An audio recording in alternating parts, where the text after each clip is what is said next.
Hello and welcome to the Deep Dive from the Learn English Lab.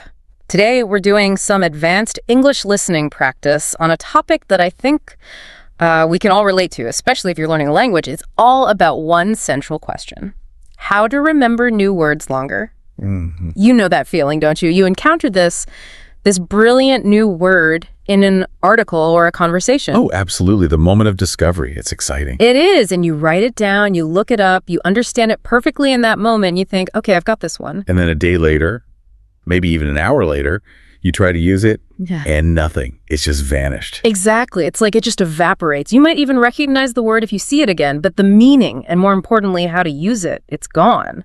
That whole phenomenon, that kind of rapid vanishing act, is precisely the problem we're going to tackle. So what's our mission for this deep dive?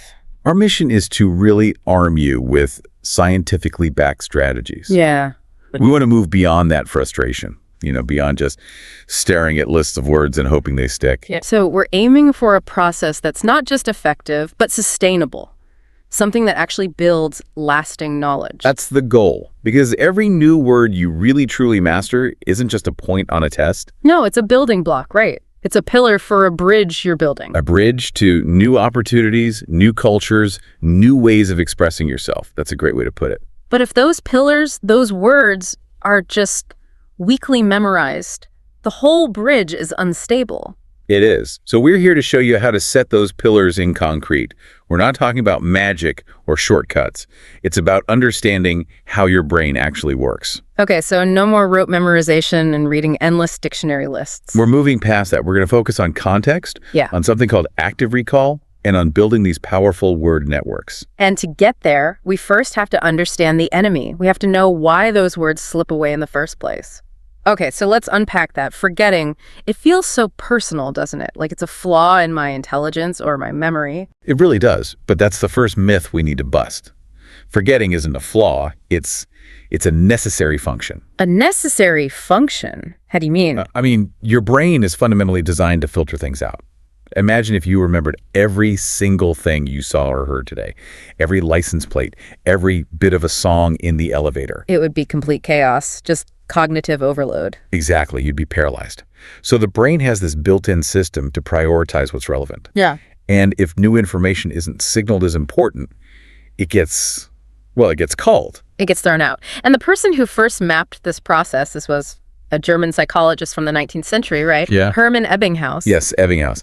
His work is absolutely foundational here. He experimented on himself, memorizing lists of nonsense syllables to get a purer look at memory decay. And from that, he created what we now call the forgetting curve. The forgetting curve. And this curve is the key to understanding why learning vocabulary can feel so difficult. So paint a picture of that curve for us. If I learn a new word right now, what does that memory decay look like? It's shockingly fast.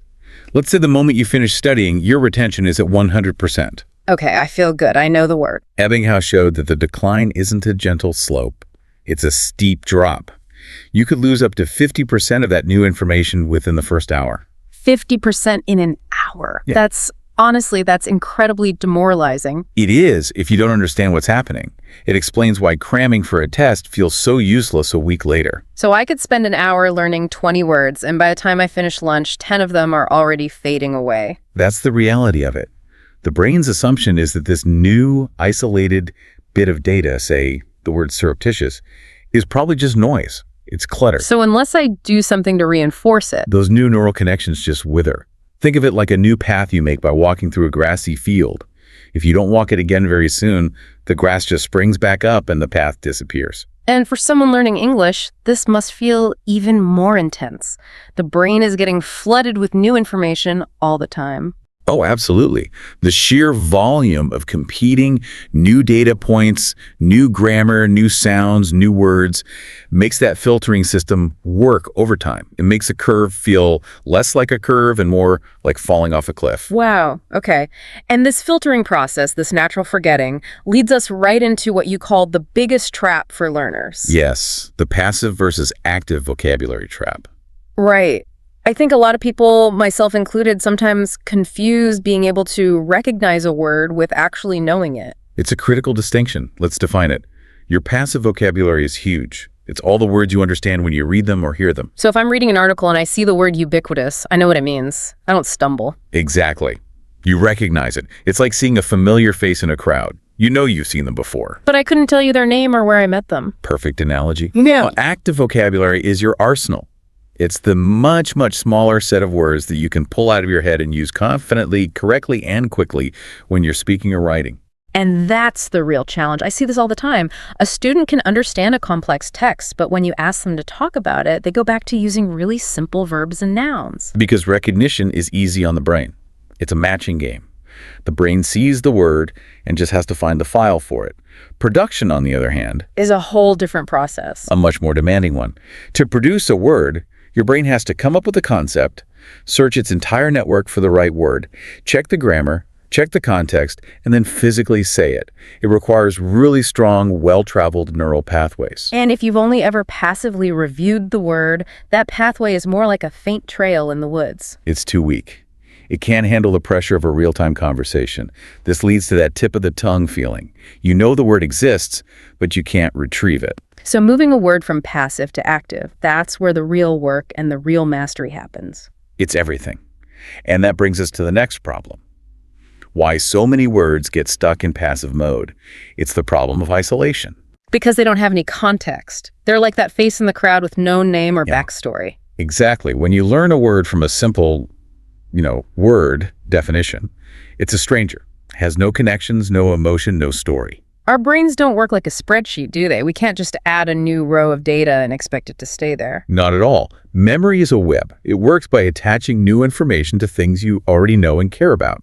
An isolated word has no hooks. It's got nothing to grab onto, so the brain's filtering system just sweeps it away. So if I learn the word effervescent just from a definition, it's likely to float away. It is, but if you learn it by watching a movie and your favorite character is described as having an effervescent personality, now you have a hook. I have the character's face, the scene, the emotion. You have a whole network of associations. That's the difference between what cognitive scientists call shallow encoding and deep encoding. A list is shallow. A scene is deep. Okay, this is all starting to connect. The final piece of the puzzle, the last enemy, is what you call the fire hose effect. Cramming. Yes, the danger of cramming.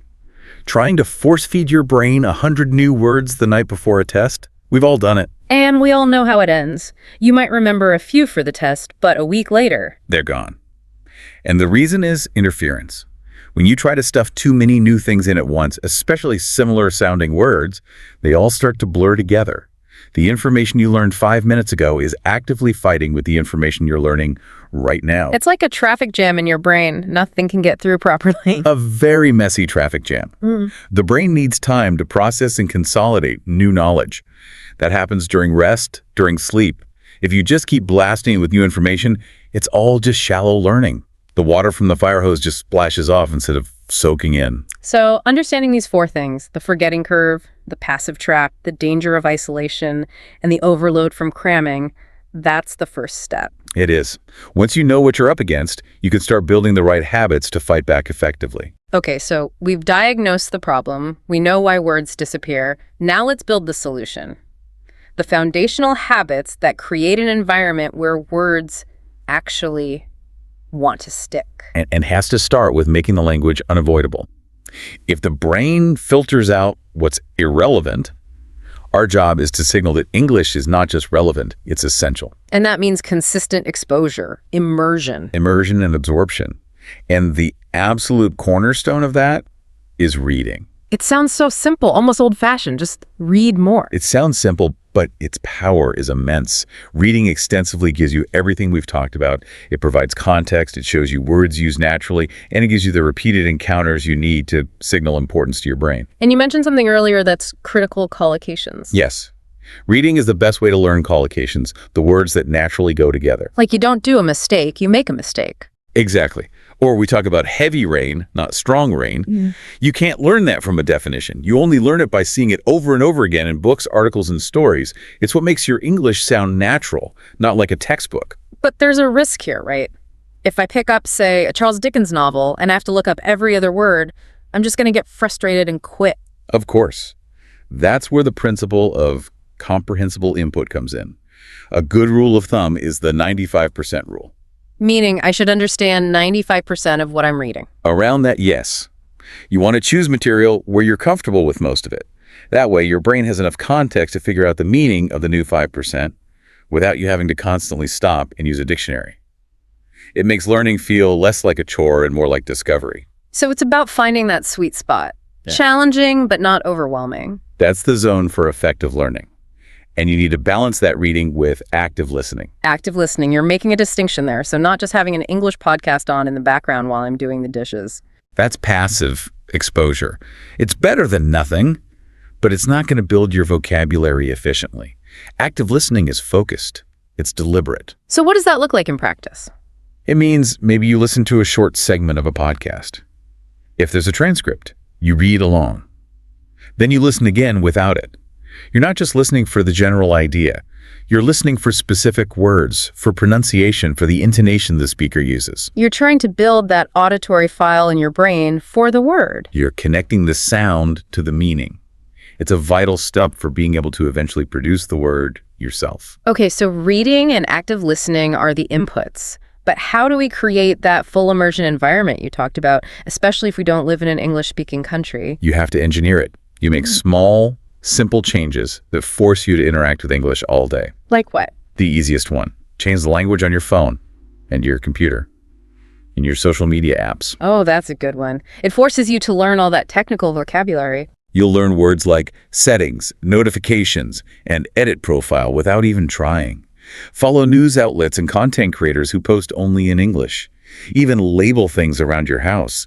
Put a sticky note that says refrigerator on your refrigerator. It sounds a bit silly, but I can see how that constant low-level exposure would really add up. It makes the language part of your physical reality. Yeah.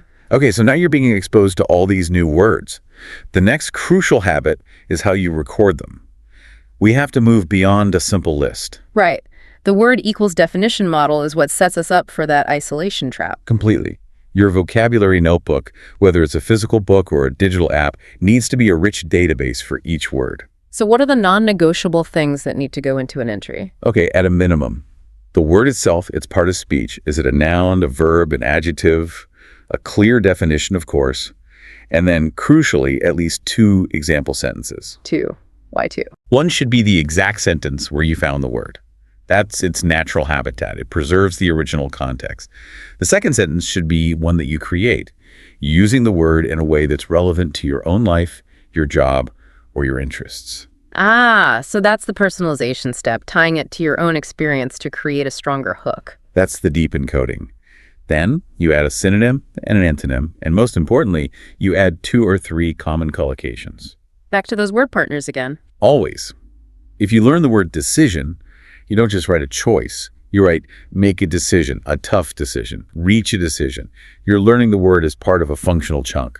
And what about visual cues? Does drawing a little picture next to the word actually help? It's surprisingly powerful. A little sketch or even just a symbol can activate a different part of your brain, creating another pathway to the memory. It doesn't have to be a masterpiece. And for this whole process, we need good tools. You mentioned online dictionaries earlier.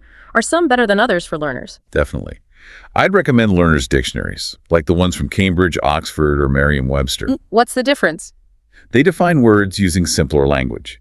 Standard dictionaries sometimes define a difficult word with even more difficult words. Learners' dictionaries also give you really clear usage notes and often the word's etymology. The word's history. Why is that so helpful? Because it can give you an incredible memory hook. If you learn that the word benevolent comes from the Latin roots bene, meaning good, and volens, meaning wishing.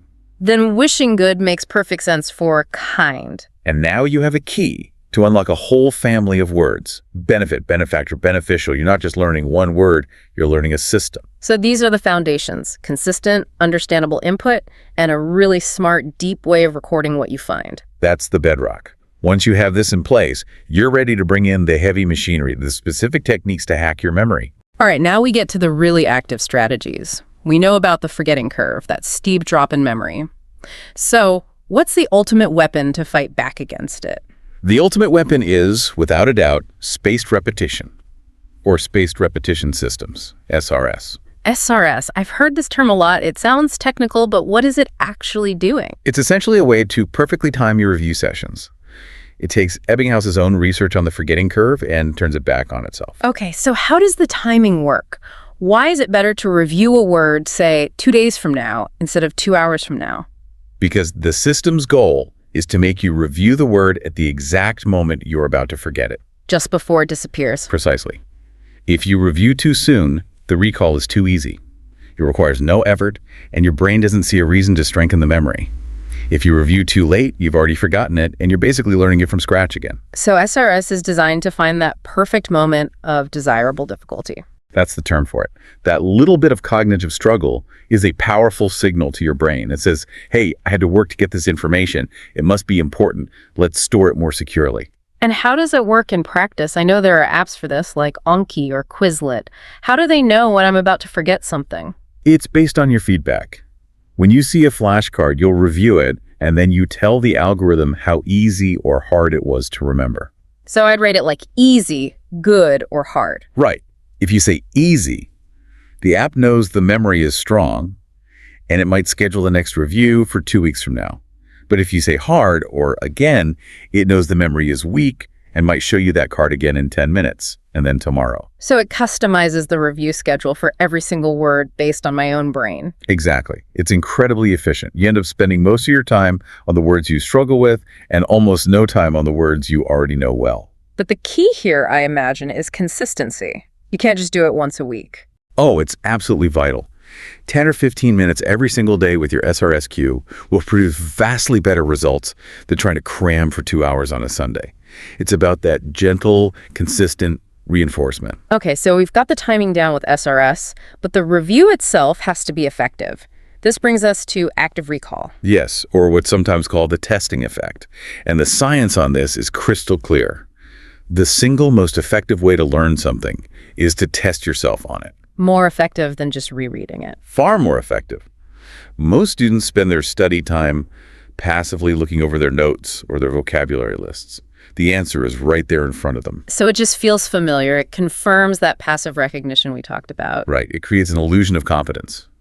Active recall, on the other hand, forces your brain to retrieve the information from memory without any clues. You're strengthening the retrieval muscle. That's exactly what you're doing. So on a flashcard, that means you look at your native language word and you force yourself to produce the English word, not the other way around. Okay, that's an interesting point.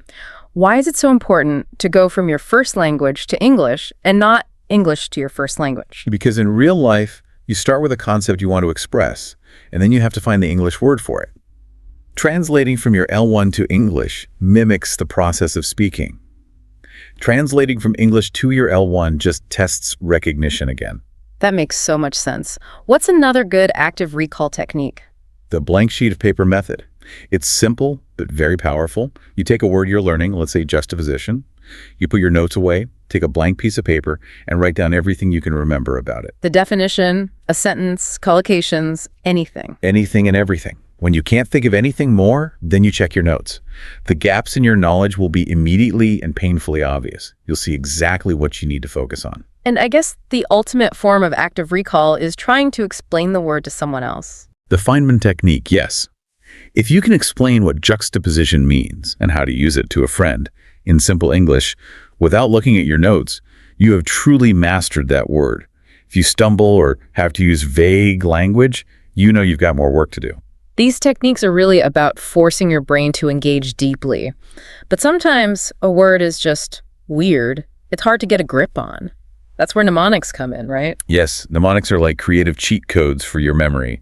They work by connecting something new and abstract to something you already know that's vivid and concrete. They leverage the brain's love for stories and bizarre images. Exactly. The crazier and more sensory-rich the image, the better it sticks. So let's try one. The word gregarious, which means sociable and fond of company. Okay, gregarious. What does that sound like? Maybe Greg is hilarious. Okay, Greg is hilarious. So you could picture a guy named Greg who is always the life of the party, telling hilarious jokes to a huge crowd of people. Yeah. You've now linked the sound of the word to a vivid social image. That's much more memorable than just the definition sociable. Let's try another. How about the keyword method for a word like capricious? It means unpredictable, impulsive. Capricious. It kind of sounds like cap and rice. Good. Now we need a bizarre image. Imagine a car, a Ford Capri maybe, and its price keeps changing unpredictably. One minute it's $1, the next it's $1,000,000. The car's price is capricious. Or your chef with the cap and rice. The image is absurd, so it's sticky. It creates an immediate, strong hook for a very abstract concept. And this is just the beginning. But while mnemonics are great for the initial learning, for true fluency, we have to connect the dots. We have to build word networks. Moving beyond individual words to see how they all fit together. Yes, you can't just have a mental filing cabinet with 1,000 separate files. You need a city map where all the streets are connected. One great way to do this is with mind maps based on semantic fields. So grouping words by topic rather than alphabetically. Right, so you put a topic like emotions in the center. Then you branches for happy, sad, angry. Off of happy, you can add ecstatic, joyful, content, elated. And you immediately see the relationships and the different shades of meaning. It helps your brain organize the information in a logical way, making it much easier to find the right word when you need it. You're not searching the whole dictionary, you're just searching the happy neighborhood. And within these networks, we have to keep coming back to collocations, learning words in chunks. It is the single most important habit for sounding fluent. You don't just learn the word effort, you learn make an effort, a concerted effort, worth the effort. So you're learning the words friends, the words it likes to hang out with? You are. And this drastically reduces the processing power you need when you speak. The chunk, make a decision, comes out as one unit instead of you having to piece together 3 separate words. And the final piece of this networking puzzle is understanding word families and affixes. This is the real vocabulary accelerator. Once you start recognizing the common prefixes and suffixes in English, you can unlock the meaning of hundreds of words. So if I learn that the prefix un means not, Then you don't just know happy. You also know unhappy. And if you learn the suffix ness makes a noun, you get happiness. And exly makes an adverb, so you get happily. so from one root word, happy, I've instantly got 4 words in my network. Exactly. Or take a Latin root like port, meaning to carry. Once you know that, you can decode transport, carry across, import, carry in, export, carry out, portable, able to be carried. Wow, it's like learning a secret code for the language. It really is. It shifts you from memorizing individual words to understanding the system behind them. Okay, so these are incredibly powerful tools for getting words to our long-term memory. But there's one final step, isn't there? The most important one, all this knowledge is Sure. useless if it just sits in your notebook. You have to bring it to life. You have to use it. All right, this is the final hurdle. Taking all this carefully learned vocabulary from our notebooks and our apps and actually using it, moving from passive to active. Let's start with speaking. This is where we have to be intentional. It's not enough to just hope that the words will appear. You have to create opportunities and push yourself. So how do we do that in a normal conversation without sounding like a walking thesaurus? You can set a small, private goal. Before you talk to your language partner, choose 1 or 2 of your new words for the week. Your goal for that conversation is to find a natural way to use them. Just 1 or 2. That sounds manageable. It turns it into a little game. It does. And it changes your mindset from, I hope I don't make a mistake, to, I hope I can use my new word. And you have to be okay with making mistakes. But the fail forward idea? Yes. If you use a word and it sounds a bit strange or the grammar is wrong, that's not a failure. That's fantastic data. It tells you exactly what you need to go back and review. Now, you mentioned a technique before that I find fascinating, if a little strange. Shadowing. Shadowing is incredibly effective for building the physical side of speaking. The physical side. Yes, the muscle memory. You listen to a short clip of a native speaker, and you try to repeat what they're saying in real time, just a split second behind them. You copy their rhythm, their pronunciation, their intonation. So you're not just learning the word, you're learning the music of how the word is used in a sentence. That's it, exactly. It helps you internalize the stress patterns. So you stop saying photographer and you start naturally saying photographer because you've physically practiced it 100 times. It makes the words feel more natural in your own mouth. And what if you don't have a language partner available 24/7? Then your best practice partner is yourself. Talking to yourself. It sounds odd, but it's a completely safe, judgment-free space to experiment with the language. Narrate what you're doing. As you're making coffee, say, first, I am going to grind these coffee beans. The aroma is quite pungent. You're using your target words, grind and pungent, in a real-world context, even if no one is listening. You're practicing the act of retrieval and production without any pressure. It's an invaluable habit. Okay, so that's speaking. What about writing? How does that help solidify vocabulary? Writing slows down the process. It gives you the time to be more deliberate and choose your words carefully. The simplest and best habit is journaling. Just writing about your day. It can be about anything. But you make a conscious effort to use your new vocabulary. So instead of writing, "the movie was sad," you challenge yourself. You write, "the film's ending was profoundly poignant." You're forcing yourself to retrieve that higher level word and fit it correctly into a sentence. You are cementing its meaning and usage in a way that just looking at a flashcard never could. Another great writing technique is summarizing. Yes, find an interesting article online, read it, then close the article and try to write a short summary of it in your own words. The challenge is to use 2 or 3 of your new target words in that summary. So you're not just copying, you're processing the information and then rephrasing it using your new linguistic tools. It's a perfect exercise for turning passive understanding into active production. And this all leads to what you called the ultimate test of mastery. Teaching it to someone else. Why is that so powerful? Because in order to teach something, you can't just kind of know it. You have to understand it on a deep structural level. If you have to explain the difference between sympathy and empathy to a study partner, You're forced to organize your thoughts, find clear examples, anticipate their questions. you're forced to synthesize all your knowledge about those words into a coherent explanation. The act of teaching it solidifies it in your own mind like nothing else. If you can teach it, you own it. And underlying all of these specific techniques, there's a certain mindset a learner needs to have, isn't there? Absolutely. The right mindset is the glue that holds all these strategies together. And we keep coming back to consistency over intensity. It's the golden rule. The brain learns through regular, repeated exposure.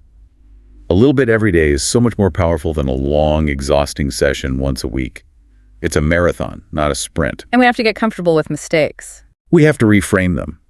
A mistake isn't a sign of failure. It's a signpost. It's your brain telling you, hey, focus here. This part is still a bit weak. Learners who are afraid to make mistakes simply don't progress as quickly. And the final piece of the mindset puzzle, make it personal. Yes, your memory is not a neutral machine. It clings to things that are relevant and emotional. If you're a doctor, focus on medical vocabulary. If you love video games, learn the vocabulary to talk about them. Because your brain is already primed to see that information as important and useful. It has immediate relevance. You're attaching the new words to a passion you already have.